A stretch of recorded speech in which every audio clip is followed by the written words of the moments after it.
Hello students, इस video में हम पढ़ेंगे reactions of acids and bases with metals. तो पहले हम पढ़ेंगे reactions of acids and bases with metals. When metals react with acids, it gives metal salt and hydrogen gas is released. जब भी कोई मेटल एसिड के साथ रिएक्ट होता है तो वो मेटल का सॉल्ट देता है और उसके साथ हाइड्रोजन गैस रिलीज होता है। तो हम इस रिएक्शन से वो देख सकते हैं। ये मैंने जिंक लिया है और जिंक को H2SO4 के साथ रिएक्ट किया है। जिंक रिएक्ट्स विद H2SO4 मतलब सल्फ्यूरिक एसिड। तो हमें मिलेगा जिंक का सॉल्ट मतलब जिंक सल्फेट और उसके साथ हाइड्रोजन गैस रिलीज हो जाएगा। मतलब कोई भी मेटल जिंक के जगह पे अगर आपने दूसरा कोई भी मेटल लिया, एसिड के प्लेस पे अगर दूसरा कोई भी एसिड लिया, तो हमें वो मेटल का सॉल्ट मिलेगा और उसके साथ हाइड्रोजन गैस रिलीज हो जाएगा। बट हमें कैसे पता चलेगा जो गैस रिलीज हुआ है वो हाइड्रोजन ही है? तो उसको प्रूव करने के लिए हम एक एक्टिविटी करेंगे। तो हमने यहाँ पे क्या लिया है, ये यहाँ पे स्टैंड लिया है और इस स्टैंड को मैंने एक टेस्ट ट्यूब को कनेक्ट किया है। इस टेस्ट ट्यूब में मैंने लिया है डाइल्यूट H2SO4, जिंक ग्रैन्यूल्स मतलब जिंक के पीसीस लिया है और ये H2SO4 में यहाँ पे इनको मिक्स किया है। आप यहाँ पे देख सकते हैं इस टेस्ट ट्यूब के ऊपर यहाँ पे रबर कॉर्क है और रबर कॉर्क से यहाँ पे एक डिलीवरी ट्यूब को मैंने कनेक्ट किया है और वो डिलीवरी ट्यूब सीधा जाके एक कंटेनर में ओपन होती है, जिस कंटेनर में हमने लिया है सोप सॉल्यूशन। यहाँ पे आप देख सकते हैं। तो जैसे ही जिंक ग्रैन्यूल्स और H2SO4 का रिएक्शन होता है, तो जैसे हमने यहाँ पे देखा है जिंक SO4 जिंक सल्फेट और हाइड्रोजन गैस रिलीज होता है। तो जो भी हाइड्रोजन गैस रिलीज हो रहा है, यहाँ पे आप बबल्स देख सकते हैं, जो भी हाइड्रोजन गैस रिलीज हो रहा है वो हाइड्रोजन गैस इस डिलीवरी ट्यूब में से पास होके ऐसे वो सोप सॉल्यूशन में आएंगे और जैसे ही सोप सॉल्यूशन में वो गैस प्रेशर से आएंगे तो यहाँ पे बबल्स तैयार हो जाएंगे। और ये किसके बबल्स है? ये बबल्स है हाइड्रोजन गैस के। तो इस बबल्स में कौन सा गैस है? इस बबल्स में हाइड्रोजन गैस है। तो हमें कैसे पता चलेगा कि ये गैस हाइड्रोजन है? तो हम उसको वेरीफाई करने के लिए यहाँ पे एक कैंडल ले रहे हैं। जैसे ही हम बर्निंग कैंडल इस बबल्स के पास लेके आते हैं तो ये बबल बर्स्ट होते हैं पॉप साउंड के साथ। तो हाइड्रोजन गैस है इसीलिए ये बबल बर्स्ट हो रहे हैं और पॉप साउंड तैयार हो रहा है। तो ये प्रूव कर रहा है कि यहाँ पे इस बबल्स में कौन सा गैस है? हाइड्रोजन गैस है। मतलब जब जिंक H2SO4 के साथ रिएक्ट हो गया तब जो गैस तैयार हुआ वो कौन सा था? वो हाइड्रोजन गैस था। तो इस एक्टिविटी से हम प्रूव करेंगे वो गैस हाइड्रोजन था। ये एक्टिविटी बहुत इंपॉर्टेंट है। एग्जाम में बहुत बार इसके ऊपर क्वेश्चन आते हैं। Even diagram will be asked for the exam. तो जनरली हम रिएक्शन को कैसे रिप्रेजेंट कर सकते हैं? तो हम यहाँ पे लिखेंगे मेटल। इन जनरल कोई भी मेटल ले लो, तो मैंने यहाँ पे लिख दिया metal when reacts with acid. तो मैंने यहाँ पे सिर्फ एसिड लिखा है, मैंने कोई एसिड नहीं लिखा है पर्टिकुलर एसिड। तो आप यहाँ पे कोई भी एसिड कौन सा भी एसिड ले सकते हैं। तो यहाँ पे जब मेटल एसिड के साथ रिएक्ट होता है तो मैंने जैसे बोला था आपको सॉल्ट मिलेगा और उसके साथ गैस कौन सा रिलीज हो रहा है? Hydrogen gas. इसीलिए मैंने यहाँ पे हाइड्रोजन गैस को मेंशन किया है।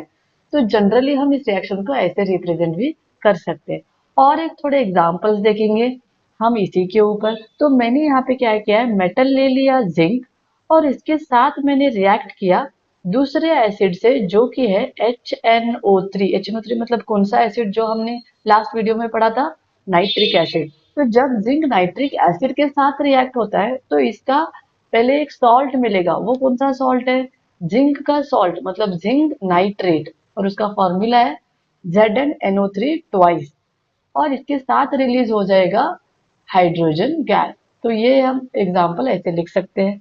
वैसे ही हम क्या करेंगे, जिंक मेटल को लेके HCl में डालेंगे। अगर मैंने HCl में डाल दिया हाइड्रोक्लोरिक एसिड को तो मेरा सॉल्ट कौन सा मिलेगा?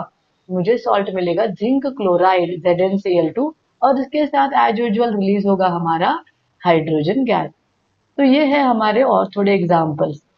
नाउ ये हो गए हमारे मेटल के एसिड के साथ रिएक्शन। अभी हम देखेंगे how the metal reacts with basis. जब कोई मेटल बेस के साथ रिएक्ट हो रहा है तब भी वो मेटल सॉल्ट और हाइड्रोजन गैस ही लिबरेट करेगा।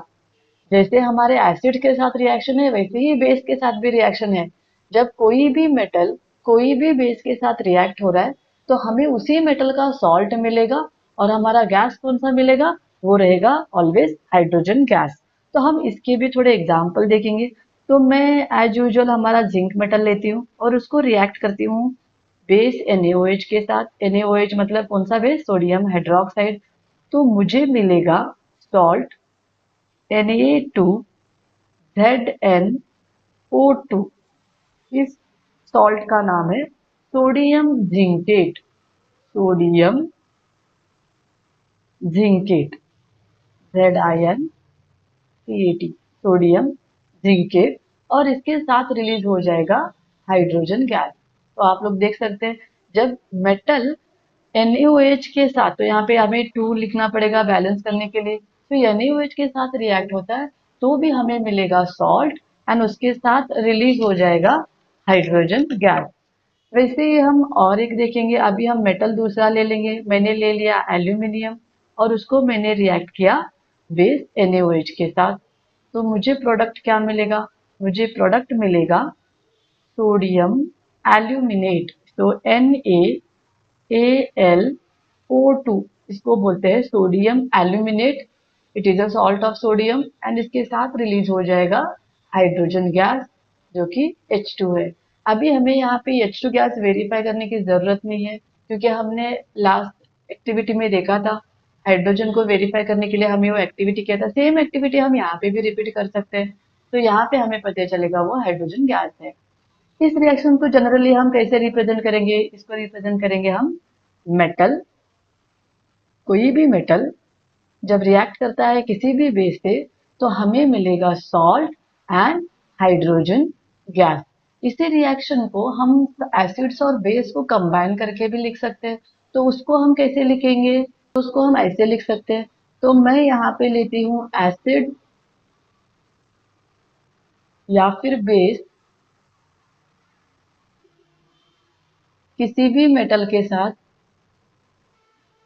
जब रिएक्ट होता है तो हमें मिलेगा सॉल्ट और उसके साथ कौन सा गैस रिलीज हो जाएगा, हमें मिलेगा ऑलवेज हाइड्रोजन गैस। तो हम एसिड बेस को कंबाइन करके ऐसे उसको जनरल रिएक्शन रिप्रेजेंट कर सकते हैं। एसिड बेस के आगे के रिएक्शन हम पढ़ेंगे नेक्स्ट वीडियो में। Thank you.